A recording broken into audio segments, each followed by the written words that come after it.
ನಮಸ್ಕಾರ ರೈತ ಬಾಂಧವರೇ, ನಾನು ನಾಸಿಕ್ ಜಿಲ್ಲೆಯ ದಿಂಡೋರಿ ತಾಲೂಕಿನಲ್ಲಿದ್ದೇನೆ.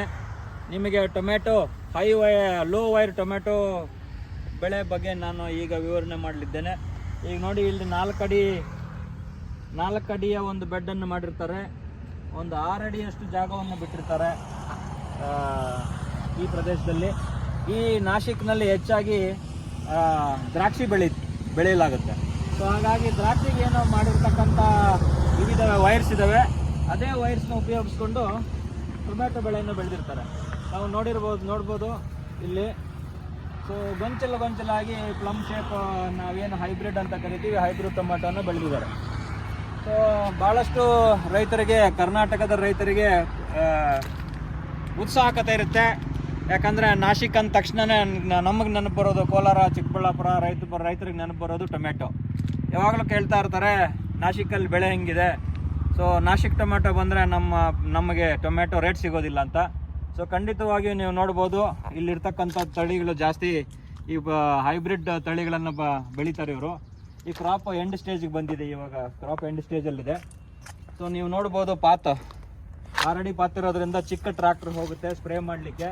ಈ ದ್ರಾಕ್ಷಿಗೆ ಆಗಿರ್ತಕ್ಕಂಥ ವೈರ್ಸ್ ಇರೋದ್ರಿಂದ ಆ ವೈರ್ನಲ್ಲೂ ಸಹ ಸೆಮಿ ಇಂಡಿಟರ್ಮಿನೇಟ್ ಸೆಮಿ ಇಂಡಿಟರ್ಮಿನೇಟ್ ವೆರೈಟೀಸ್ನ ಬೆಳೀತಾರೆ ಇಲ್ಲಿ. ಸೊ ಈಗ ನೋಡಿ, ಗೊಂಚಲಾಗಿ ಟೊಮೆಟೊ ಬಂದಿದೆ.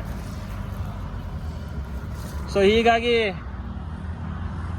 ಇಲ್ಲಿ ಯಥೇಚ್ಛವಾಗಿ ಟೊಮೆಟೊ ಬೆಳೆಯೋದ್ರಿಂದ ಇಲ್ಲಿನ ವಾತಾವರಣ, ನಾಸಿಕ್ನ ವಾತಾವರಣ ಕೂಡ ಚೆನ್ನಾಗಿದೆ. ಸೊ ಸಾಮಾನ್ಯವಾಗಿ ರಾತ್ರಿ ಟೆಂಪರೇಚರ್ 14-16 ಡಿಗ್ರಿ ಇರುತ್ತೆ. ಈ ತಿಂಗಳಲ್ಲಿ ನಾವು ಜನವರಿ ತಿಂಗಳಲ್ಲಿದ್ದೇವೆ. ಆಮೇಲೆ ಹಗಲು ಕೂಡ ಜಾಸ್ತಿ ತಾಪಮಾನ ಹೋಗೋದಿಲ್ಲ, 28-32 ಡಿಗ್ರಿ ಸೆಲ್ಸಿಯಸ್ ಇರುತ್ತೆ. ನೀವು ನೋಡಿ, ಈಗ ಸದೃಢವಾಗಿ ಬೆಳೆದಿದೆ. ಒಳ್ಳೆ ಇಳುವರಿನೂ ಸಹ ತಗೊಂಡಿರ್ತಾರೆ ಈ ರೈತರು. ಗೊಂಚಲಾಗಿ ಟೊಮೆಟೊ ಬೆಳೆದಿದ್ದಾರೆ.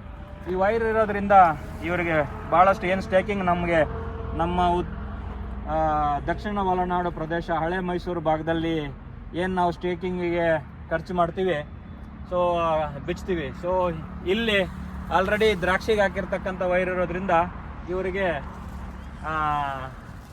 ಅಷ್ಟು ಕಡಿಮೆ ಖರ್ಚಿನಲ್ಲೇ ಆಗೋಗುತ್ತೆ.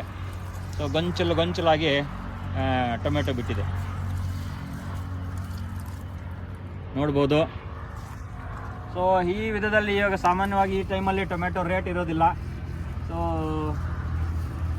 ಟೊಮೆಟೊ ರೇಟ್ ಕಡಿಮೆ ಇರುತ್ತೆ ಇವಾಗ ಈ ಸಮಯದಲ್ಲಿ.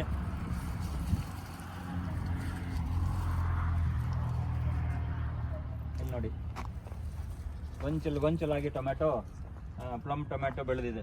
ಸೊ ಜಿಗ್ಜಾಗ್ ಪದ್ಧತಿಯಲ್ಲಿ 4 ಅಡಿ ಬೆಡ್ ಅಂತರ ಇರೋದ್ರಿಂದ ಗಿಡದಿಂದ ಗಿಡಕ್ಕೆ 2 ಅಡಿ ಇದೆ. ಈ ಕಡೆನೂ ಗಿಡದಿಂದ ಗಿಡಕ್ಕೆ 2 ಅಡಿ ಇದೆ. ದಪ್ಪನ ಮಲ್ಚಿಂಗ್ ಶೀಟನ್ನು, 4 ಅಡಿ ಮಲ್ಚಿಂಗ್ ಶೀಟನ್ನು ಉಪಯೋಗಿಸಿರ್ತಾರೆ. ಸೊ ಕಪ್ಪು ಮಣ್ಣು ನೀವು ನೋಡ್ಬೋದು, ಕಪ್ಪು ಮಣ್ಣು, ಕ್ರ್ಯಾಕ್ಸ್ ಎಲ್ಲ ಹೊಡೆದಿದೆ, ಜಾಸ್ತಿ ನೀರು ಬೇಕಾಗಿರೋದಿಲ್ಲ, ಹವಾಗುಣ ಚೆನ್ನಾಗಿದೆ. ಆಮೇಲೆ ಹೈಟ್ ಇರೋದ್ರಿಂದ, ಸೆಮಿ ಇಂಡಿಟರ್ಮಿನೇಟ್ ವೆರೈಟೀಸ್ ಇರೋದ್ರಿಂದ ಸೊ ಈಸಿಯಾಗಿ ಸ್ಪ್ರೇ ಮಾಡ್ಬೋದು.